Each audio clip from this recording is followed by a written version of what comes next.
I'll make it quick. Yeah. Earlier when you talked about criminality and creativity trends in men peaking at 14, it reminded me of something you said. I think it was Joe Rogan talking about SJWs and kind of in how they create their own chaos, talking about how adolescents have this drive to change the world. And I was wondering if those three, the criminality, creativity, drive to change the world, are linked, and if so, if they manifest differently in men and women, and if they kind of come from the same area. Well, I think they are linked, but I'm going to concentrate more on the second part of your question. So I'm going to ask you guys to think about something. So I talked to a friend of mine the other day. He's a very, very smart guy, and we've been talking about, well, all the sorts of things that we've been talking about tonight for a long time, and we were talking about the relative evolutionary roles of men and women. This is speculative, obviously.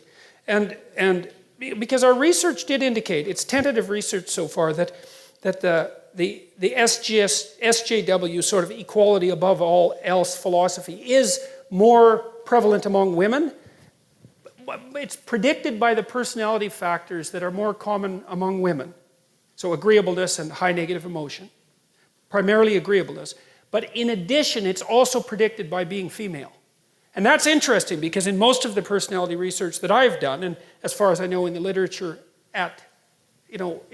more broadly speaking, most of the time you can get rid of the attitudinal differences between men and women, or at least reduce them by controlling for personality. So if you take a feminine man and a masculine woman, then the poles reverse. But that didn't seem to be the case with political correctness.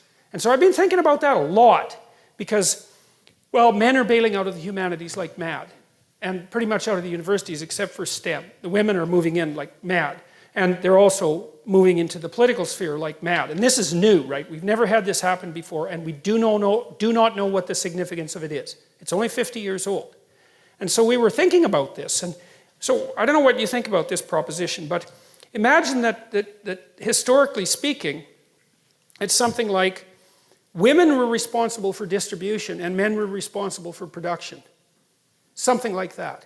And maybe that's only the case really in the tight confines of the immediate family, but that doesn't matter because that's most of the evolutionary landscape for human beings anyways. What the women did was make sure that everybody got enough.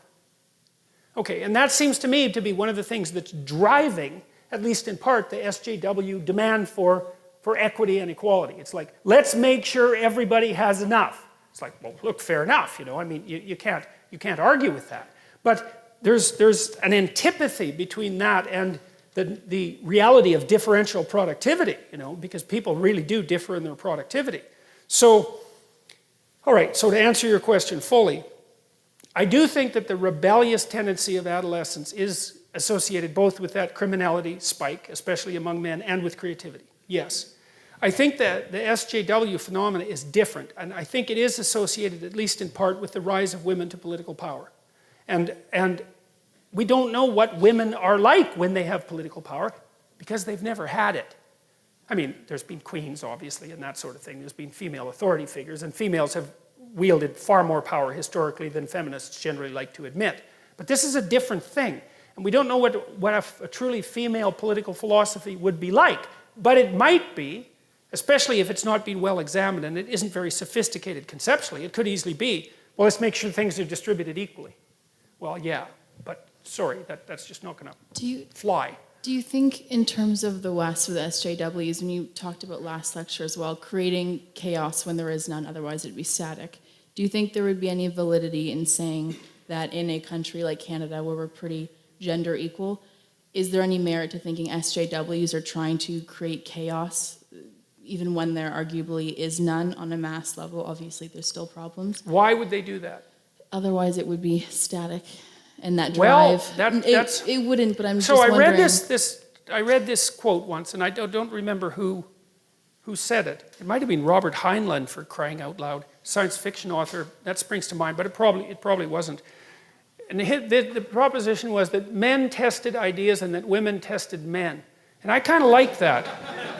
There's something about that, And now, obviously, it's an overgeneralization, but we also don't know to what degree women test men sheerly through provocation. It's a lot, because if you want to test someone, you don't have a like little conversation with them. Like you poke the hell out of them and you say, okay, like I'm gonna like go after you and see where your weak spots are. And it seems to me that in this constant protest and use of shame and all of that goes along with this sort of radical movement towards egalitarianism, that there's a tremendous amount of provocation. And God, I'm going to say this too, even though I shouldn't. But I don't believe this, but I'm trying to figure it out. You know, I thought it was absolutely comical when 50 Shades of Grey came out. Eh? I just thought that was just so insanely comical that at the same time, there's this massive political demand for like radical equality and say with regards to sexual behavior, and the fastest selling novel the world had ever seen was S&M Domination, right? It's like, oh well, we know where the unconscious is going with that one, don't we?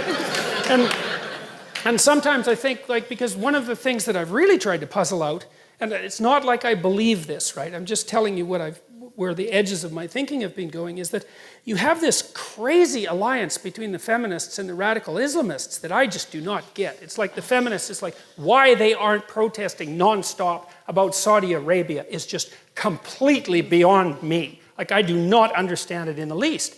And I wonder too, I just wonder bloody well, this is the Freud in me, is like, is there an attraction? You know, is there an attraction that's emerging among the female radicals for that totalitarian male dominance that they've chased out of the West? And I mean, that's a hell of a thing to think, but after all, I am psychoanalytically minded, and I do think things like that. Because, like, I just can see no rational reason for it. The only other rational reason is that, well, the West needs to fall, and so the enemy of my enemy is... My friend, exactly. Now, what is it?